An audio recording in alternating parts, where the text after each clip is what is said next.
Hello and welcome to this month's Pixl8 update, which is our monthly roundup of the latest news and activities at Pixl8. I'm Alex Skinner, I'm the co-founder and CEO. And I'm Steve Dale, the head of product. And here's a rundown of what's coming up. This month's headlines includes new work, clients and an award nomination. Highlights of recent work by our teams. You can get all the latest on our Ready Membership CRM and our integration into Hubspot. And we'll introduce our new Pixl8 team members. We're also hosting a design takeover and creative director Luke Holderness is here with Andy Orme. You can also get more news, insights and top tips in our monthly newsletter, The Forward. Go to the link on the screen to sign up. There's 4 or 5 new Ready membership clients this month, so well done to Scott, Danny, Stuart, and the team there. One of the clients that we can certainly talk about is Euralarm. So they are a European-based trade association. They've selected our Ready membership product, and we're going to be doing a conversion from their existing CRM website and events platform, as well as some interesting custom document management requirements. Additionally, we have another client who has been a long-term client of Pixl8, who's been using a separate CRM integrated with our Preside platform, and they've made the decision to migrate from Preside, replace their enterprise CRM, and replace that with Ready membership. So that's going to be a very interesting project for us, which we're going to be working on over the next couple of quarters. Also this month we had another Xero client has gone live, and we should have hopefully a couple more going live by the end of this month. So for those people that don't know, Xero is an accounting package, really popular, especially in the UK, and it's the way it integrates into Ready membership just allows, so any activity that generates invoices in Ready membership, those invoices can be transferred into Xero kind of automatically. And then any payments that you take, whether it's through a credit card or direct debit and things like those are then reconciled and added directly into Xero as well. Then any changes you make in Xero then flow straight back into Ready membership. So it's a really nice kind of 360. So a busy time for the design team this month. Lots of really nice work being done for the Home Care Association, who've also had a rebrand done, as well as projects like IBMS and SportEd. Interestingly, a mixture of larger scale projects where we're working with third-party CRM vendors, as well as a number of Ready membership projects as well. In addition to the design of these new clients, we're actually steaming ahead with some of the new product work on this. So there's a couple of new payment gateways that we're going to be using on these, and also some changes to how their membership works as well, which rather than just build custom, we are going to build into the product. Lastly, Federation of Master Builders has been nominated for the Best Use of Technology Award for the Association Excellence Awards. I think that's really a culmination of firstly, some really great stats in terms of uplift, site speed, performance.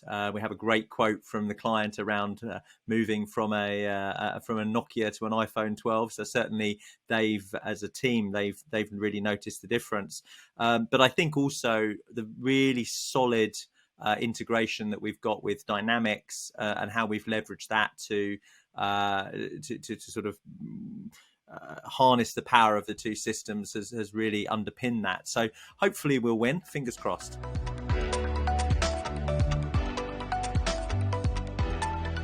So launch-wise this month, quite an interesting project was for Albany Beck, which was for their Pioneer Hub.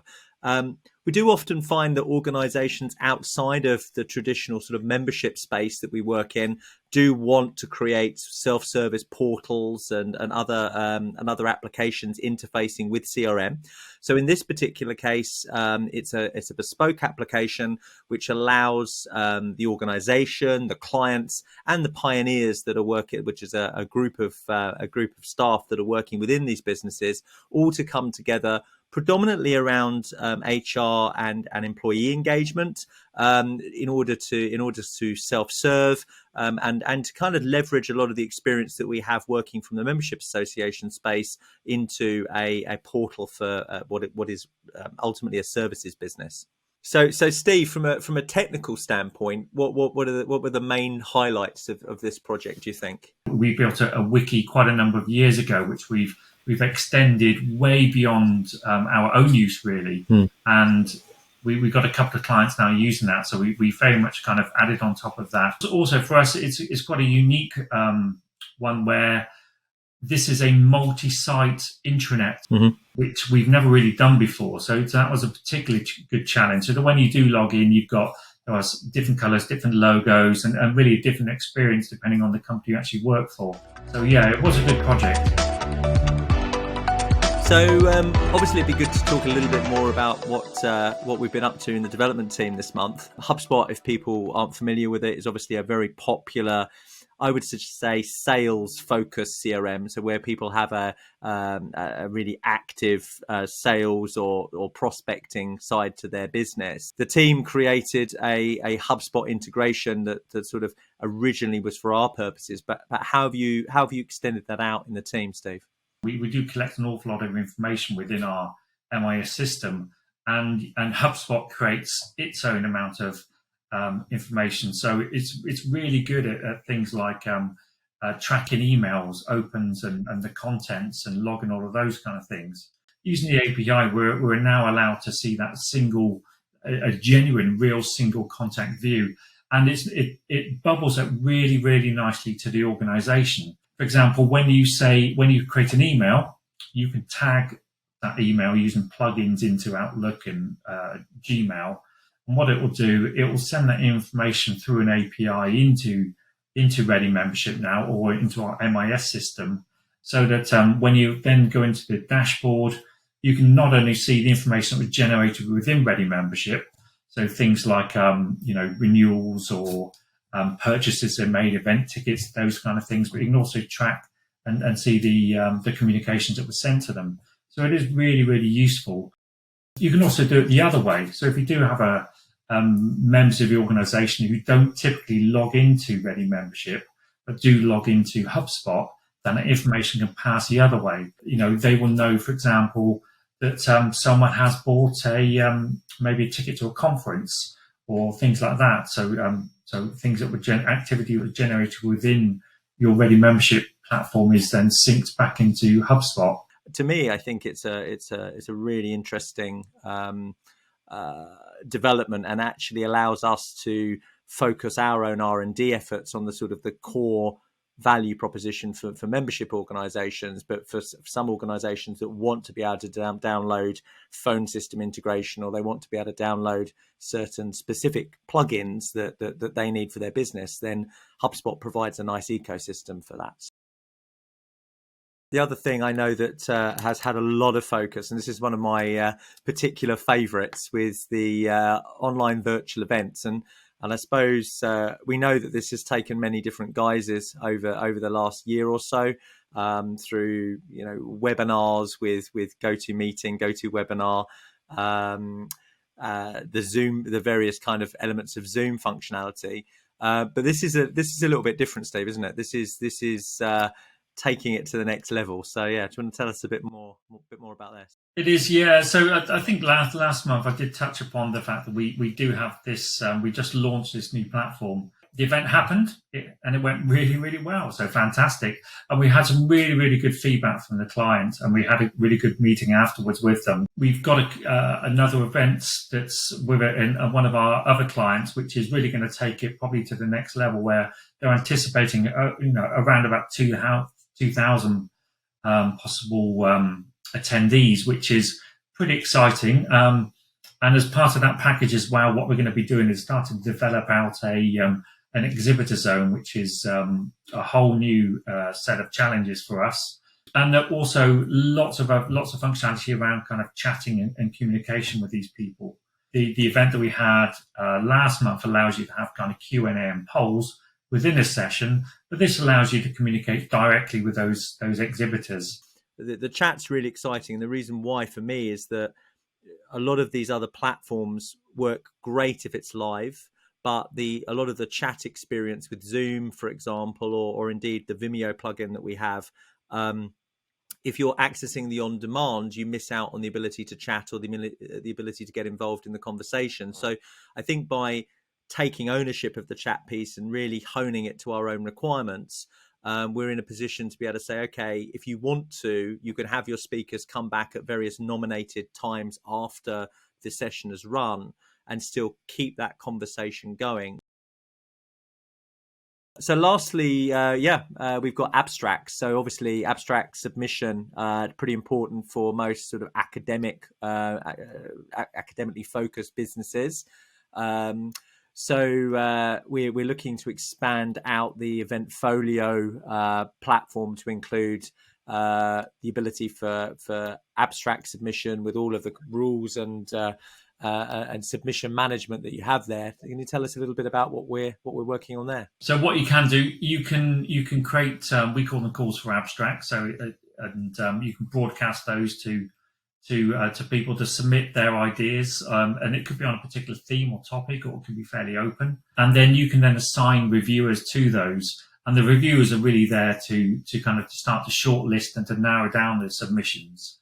For me, the particularly exciting bit really is once you've got those shortlisted, is how do you get the shortlisted people into planning your event itself. So what we've got at the moment in Eventfolio is you can create sessions, you can create very, very complicated events. So they can be multi-stream, multi-day conferences. We're going to introduce the concept of having a kind of a sub-session. So what you can do then is you may have collected those 10 final people into a poster talk. Then you can create a session in Eventfolio, and you can then add these people in. The speaker information, the synopsis, any kind of materials you've collected can then be pulled automatically into Eventfolio with no need to kind of rekey any of that information. Yeah, and as you say, there's some interesting functionality that's specifically for abstracts, but then you've got some generic enhancements to Eventfolio in the sort of shape of these sub-sessions, which I think would be interesting as well for lightning talks and stuff like that, where you want to sort of plan a block of time and then be able to sort of have these sort of sub sessions of 10 minutes or whatever. So that's pretty cool.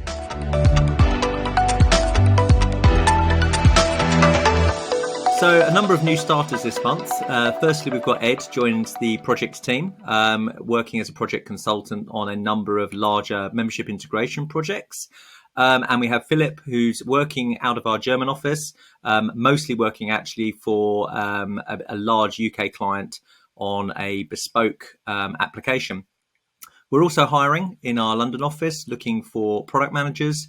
So if you're interested in a new role, you can find out more on our website.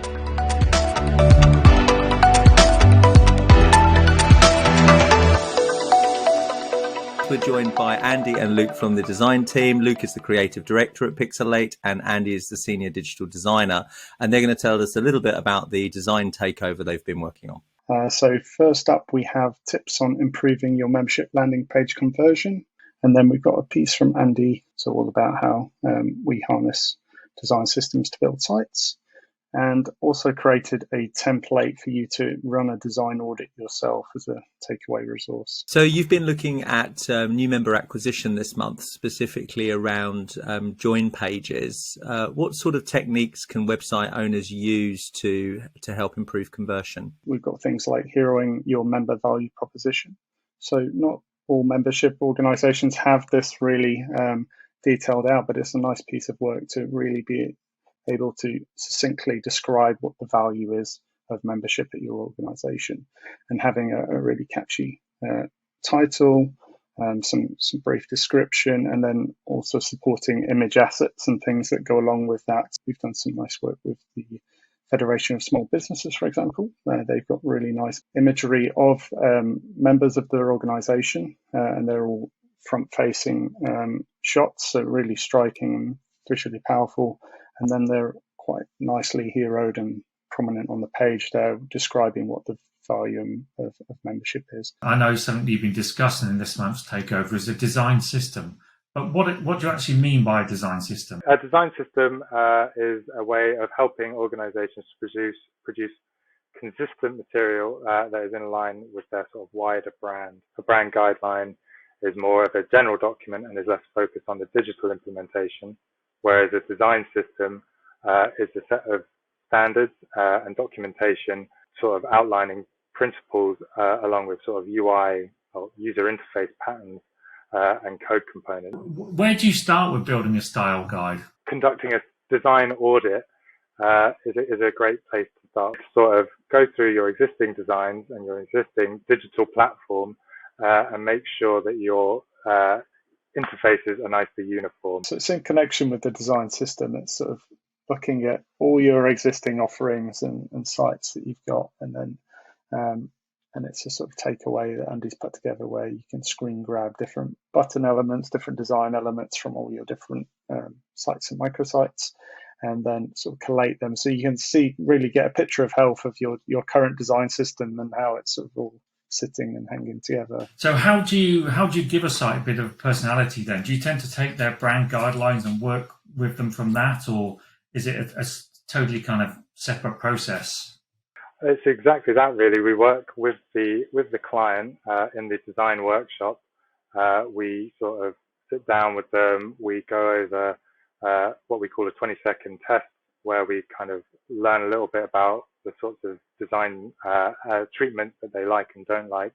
With IOM 3, they had just rebranded recently, so we worked out a sort of new widget that enabled them to use custom backgrounds as well as photography to sort of better illustrate the branding within the widget. How do you deal with clients where they really struggle for imagery? So something like IOM 3 is really visual, whereas other organizations might sort of start to rely on stock. So how do you kind of adjust your approach? If the client has an existing sort of library of photography, or if they have existing print material, we'll use this as reference, and then we'll conduct our own searches to try and find imagery that maybe moves the needle a little bit and sort of takes what they have and builds upon that and maybe takes it in a different direction that they haven't considered.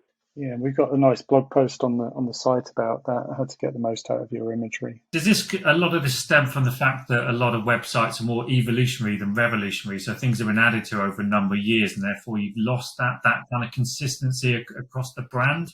Throughout the process, it's important to identify where there's been intentional and unintentional deviations from the original designs. And this can happen over time with sort of staff leaving, new staff arriving, people wanting to put their own personalities on the website. I think it also stems a little bit from clients going out and buying different products from different providers, lots of different interpretations of the brand and loads of different styles that make quite a complicated design system. So it's great place to start and just screenshot, collate, see what you can be removed, what can be streamlined to create a nice, as Andy said, a nice consistent style to them. Thanks very much for that. Where can we learn more about this? Head over to the Pixl8 website to check out all of our other design takeover content. So really interesting to hear from the guys in the design team as to what they've been up to. Definitely been very busy. So Steve, what's in store next month? I think next one would be really good to talk a little bit more about the virtual events, especially around the exhibitor zones and things like that. And you never know, I might even be able to give a bit of a demo on how the chat's going to integrate into it, which is, obviously nice, exciting thing. There's also a bit of work we've been doing. I blogged about it a couple of months ago, really, about the new payments process. So that's now really starting to take shape, and this will allow us then to handle the selling digital products and how it handles all the tax process for people, no matter where they are purchasing it. And if anybody's interested in learning more about those design resources, then check out the links below. Also, make sure that you're subscribed to The Forward, and otherwise we look forward to seeing you again next month.